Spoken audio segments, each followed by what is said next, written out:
नमस्कार दोस्तों, आज हम बात करेंगे बिटकॉइन के बारे में। जैसा कि आप लोग जानते होंगे कि बिटकॉइन एक डिजिटल करेंसी है जो कि पूरी तरह से मुक्त रूप में कार्य करती है, यानी कि इसके ऊपर किसी बैंक या सरकार का कंट्रोल नहीं होता है। एक ऐसी करेंसी जो कि पूरी तरह से वर्चुअल होती है, इसे आप कैश का ऑनलाइन वर्जन भी कह सकते हैं। चूंकि बिटकॉइन एक डिसेंट्रलाइज्ड डिजिटल कैश होती है, इसीलिए इसके सभी ट्रांजैक्शन को पूर्ण होने के लिए peer to peer computer network का इस्तेमाल किया जाता है, यानी कि यहाँ सभी खरीदारी को कंफर्म यूजर्स के द्वारा किया जाता है। वहीं किसी बैंक या सरकार का हस्तक्षेप यहाँ बिल्कुल भी नहीं होता है।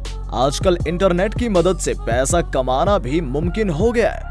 बहुत सारे तरीके हैं जिससे कि हम घर बैठे ही इंटरनेट से पैसा कमा सकते हैं। उन सभी तरीकों में से एक तरीका है बिटकॉइन, जिसकी वजह से हम बहुत पैसा कमा सकते हैं। बिटकॉइन को 2009 में एक व्यक्ति या समूह द्वारा संतोषी नाकामोटो नाम से पेश किया गया था।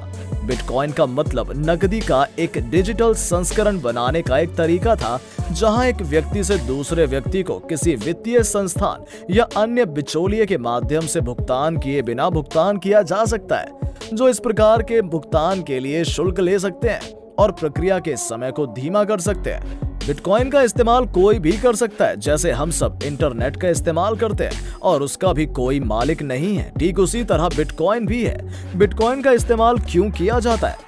बिटकॉइन का इस्तेमाल हम ऑनलाइन पेमेंट करने के लिए या किसी भी तरह का ट्रांजैक्शन करने के लिए कर सकते हैं। Bitcoin peer to peer network based पर काम करता है, जिसका मतलब है कि लोग एक दूसरे के साथ सीधा ही बिना किसी बैंक, क्रेडिट कार्ड या फिर किसी कंपनी के माध्यम से आसानी से ट्रांजैक्शंस कर सकते हैं। बिटकॉइन को ट्रांजैक्शंस में इस्तेमाल करने के लिए सबसे तेज और कुशल माना जाता है।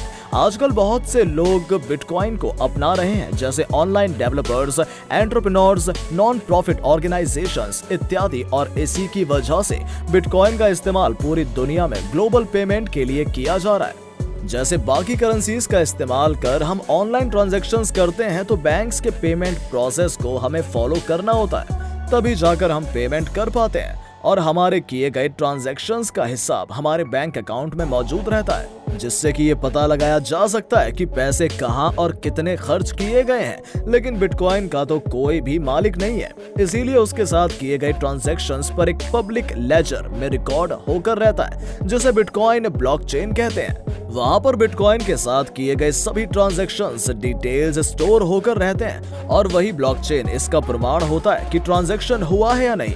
इसकी वैल्यू कम या ज्यादा होती रहती है, क्योंकि इसको कंट्रोल करने के लिए कोई अथॉरिटी नहीं है, इसीलिए इसकी वैल्यू इसके डिमांड के हिसाब से बदलती रहती है। बिटकॉइन वॉलेट क्या है?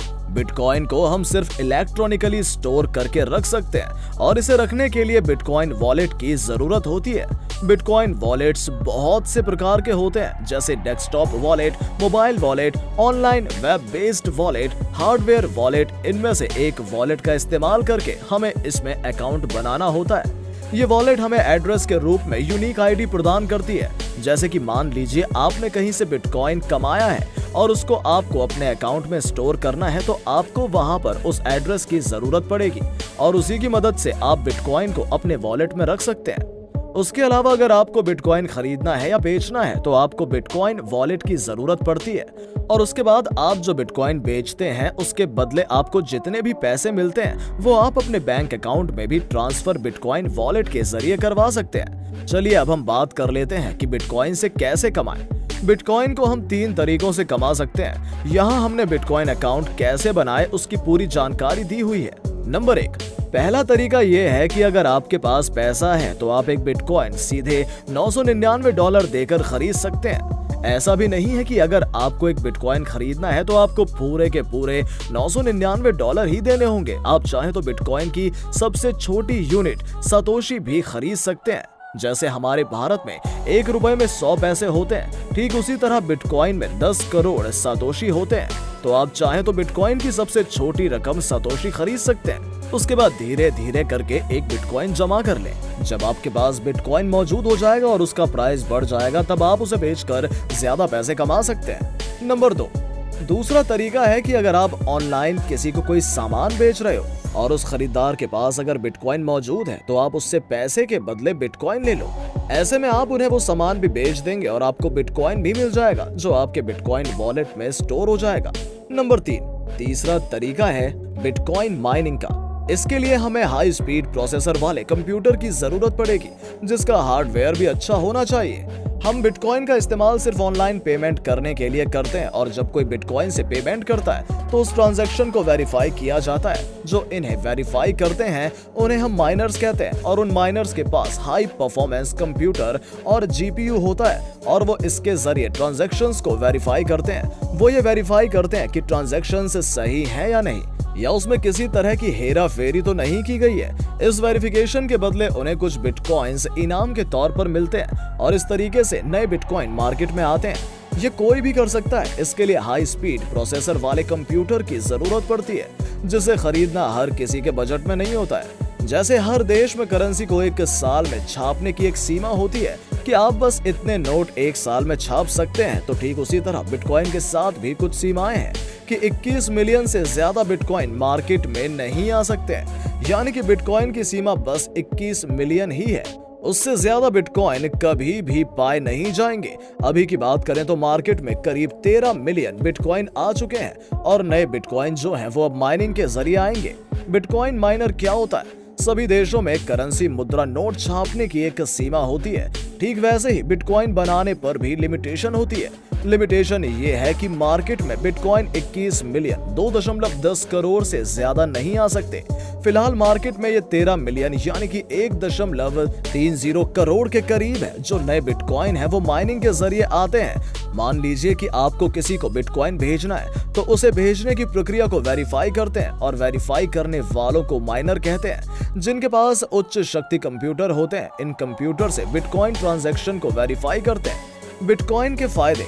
अब चलिए जानते हैं कि बिटकॉइन के फायदे क्या हैं। यहाँ पर आपका ट्रांजैक्शन फी क्रेडिट कार्ड और डेबिट कार्ड से पेमेंट करने के मुकाबले बहुत ही कम होता है। बिटकॉइन को आप दुनिया में कहीं भी और कभी भी भेज सकते हैं बिना किसी परेशानी के। यहाँ पर बिटकॉइन का अकाउंट ब्लॉक नहीं होता। जैसे कभी कभी किसी कारण से बैंक हमारे क्रेडिट या डेबिट कार्ड को ब्लॉक कर देता है तो वो समस्याएं यहाँ नहीं आती। अगर आप लॉन्ग टर्म के लिए बिटकॉइन में इन्वेस्ट करना चाहते हैं तो आपको इससे काफी फायदे हो सकते हैं, क्योंकि ऐसा रिकॉर्ड में देखा गया है कि बिटकॉइन की कीमत जो है वो बढ़ रही है। तो आगे चलकर हो सकता है आपको इससे बहुत फायदे मिले।